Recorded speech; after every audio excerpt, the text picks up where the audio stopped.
ಸಾಂಸ್ಕೃತಿಕ ಮೈಸೂರು ರಾಜಧಾನಿಯಲ್ಲಿ ಹನುಮ ಜಯಂತ್ಯೋತ್ಸವ ಸಮಿತಿ ಸಂಜಯ್ ಅವರೆಲ್ಲ ತಂಡದವರು ಬಹಳ ಅದ್ದೂರಿಯಾಗಿ ಭಕ್ತಿಯಾಗಿ ವಿಶೇಷವಾಗಿ ಹನುಮನ ಉತ್ಸವವನ್ನ ಮೈಸೂರು ನಗರದಲ್ಲಿ ಮಾಡಲಿಕ್ಕೆ ಇಂದು ಆಂಜನೇಯನ ಸನ್ನಿಧಿಯಲ್ಲಿ ಪೂಜಾ ಕಾರ್ಯಕ್ರಮವನ್ನು ನೆರವೇರಿಸಿ ಅತ್ಯಂತ ಭಕ್ತಿಯಿಂದ ಮಾಡ್ತಾ ಇರ್ತಕ್ಕಂಥದ್ದು ಈ ನಾಡಿನ ಜನತೆಗೆ ಶ್ರೀರಾಮನ ಭಕ್ತ ಆಂಜನೇಯನ ಯಾವತ್ತೂ ಕೂಡ ಭಕ್ತಿಯಿಂದ ಸ್ಮರಣೆ ಮಾಡ್ತಕ್ಕಂಥದ್ದು ನೆನೆಸೋ ಮೂಲಕ ಜಗತ್ತಿಗೆ ಒಳ್ಳೆಯದನ್ನು ಮಾಡ್ತಕ್ಕಂಥ ಆಂಜನೇಯ ರಾಮರಾಜ್ಯ ಸ್ಥಾಪನೆ ಆಗಲಿಕ್ಕೆ ರಾಮರಿಗೆ ಪಟ್ಟಾಭಿಷೇಕ ಆಗಲಿಕ್ಕೆ ಆಂಜನೇಯ ಎಷ್ಟು ಶ್ರಮಪಟ್ಟು ಮಾಡಿದ್ರು ಅವ್ರಿಗೆ ಎಷ್ಟು ಶಕ್ತಿ ಇದೆ ಅಂತಕ್ಕಂಥದ್ದು ಎಲ್ಲ ಜಗತ್ತಿಗೆ ಗೊತ್ತಿರ್ತಕ್ಕಂಥ ವಿಚಾರ.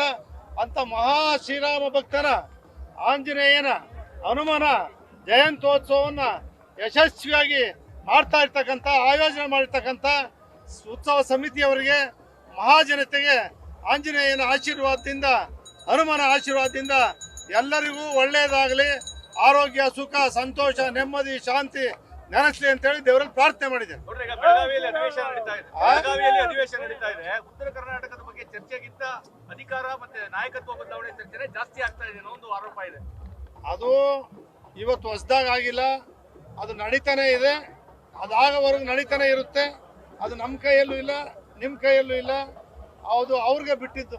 ಅಲ್ಲ, ಅಧಿವೇಶನ ಸಂದರ್ಭದಲ್ಲಿ ಇಂಥ ಚರ್ಚೆ ಯಾಕೆ ಅಂತ, ಯಾಕಂದ್ರೆ ಅಷ್ಟೊಂದು ಗಂಭೀರವಾಗಿ ಚರ್ಚೆ ಆಗುವಂತ ಸಂದರ್ಭದಲ್ಲಿ ಇದೇ ಗಲಾಟೆಗಳು ಜಾಸ್ತಿ ಆಗ್ತದೆ. ಅದು ರಾಜ್ಯ ವಿಧಾನಸಭೆ ರಾಜ್ಯದ ಸರ್ವತೋಮುಖ ಅಭಿವೃದ್ಧಿ ಶಾಂತಿ ನೆಮ್ಮದಿ ಕೊಡ್ತಕ್ಕಂಥ ಅಧಿವೇಶನದಲ್ಲಿ ಈ ಚರ್ಚೆ ಆಗಬಾರ್ದು ಅಂತಕ್ಕಂಥದ್ದು ಸಾರ್ವಜನಿಕರ ಒಂದು ಮನಸ್ಸಿನಲ್ಲಿ ನೋವುಂಟು ಮಾಡಿದೆ.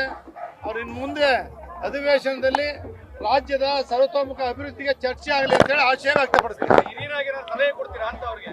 ನಾನು ಇದೇ ಹೇಳ್ತೀನಲ್ಲ, ವಿಧಾನಸಭೆ ಅಧಿವೇಶನದಲ್ಲಿ ಅಧಿಕಾರದ ಹಂಚಿಕೆ ವಿಷಯ ಬಿಟ್ಟು ರಾಜ್ಯದ ಸರ್ವತೋಮುಖ ಅಭಿವೃದ್ಧಿ ಚರ್ಚೆಯಾಗಿ ಅದೊಂದು ಬೆಳಗಾವಿಯಲ್ಲಿ ನಡೀತಕ್ಕಂಥ ಅಧಿವೇಶನ ಒಂದು ಆದರ್ಶವಾಗಿ ರಾಜ್ಯದ ಸರ್ವ ಪಕ್ಷವೂ ಕೂಡ ಸೇರಿ ಸರ್ವರು 224-25 ಜನ ಸೇರಿ ಒಗ್ಗಟ್ಟಾಗಿ ರಾಜ್ಯದ ಸರ್ವತೋಮುಖ ಅಭಿವೃದ್ಧಿಗೆ ಒಟ್ಟಾಗಿ ಚರ್ಚೆ ಮಾಡ್ತಕ್ಕಂಥದ್ದು ಆಗಲಿ ಅಂತೇಳಿ ಆಂಜನೇಯನಲ್ಲಿ ಪ್ರಾರ್ಥನೆ ಮಾಡ್ತಾರೆ. ಇದೇ ಕಾರಣಕ್ಕೆ ಸಾಕಷ್ಟು ಶಾಸಕರು ಅಲ್ಲಿ ಗೈರಾಗಿದ್ದಾರೆ ಅಂತ ಒಂದು ಮಾತಿದೆ. ನಾವು ಸಹ ಅದೇ ಕಾರಣಕ್ಕೆ ಬೇಸತ್ತು ಹೋಗಿಲ್ವಾ? ನಾನು ಆ ಕಾರಣಕ್ಕೆ ಹೋಗಿಲ್ಲ ಅಂತಲ್ಲ, ನಾನು ಮುಂದಿನ ವಾರ ಹೋಗ್ತಾ ಇದ್ದೀನಿ.